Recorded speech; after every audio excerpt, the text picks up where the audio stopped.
сәлем, қалайсыңдар достар? Кеше бүгінгі видео тақырып орысшасын айтқанда сенсорный помощник, яғни Apple сотқа жүйесінде болатын мынандай шетінде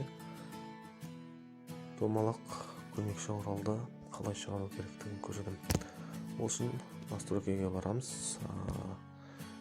Расширение настройки, сенсорный помощник.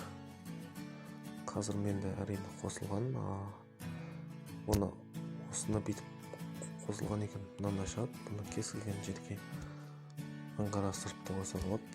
Бұл жерге кез келген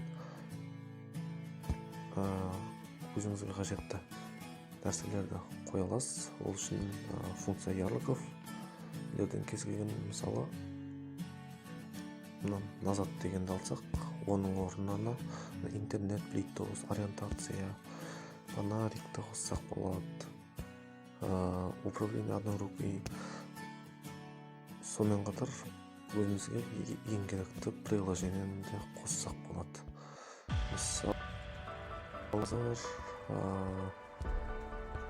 Мысал қазір мен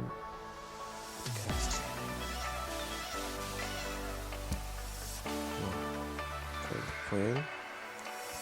Енді маған кәсіпке керек болды. Сразу бірден кіріп болды сонда. Ал енді достар, бүгінгі видео аяқталды. Басып, қалғанына өз ойыңызды қалдырып өтіңіздер.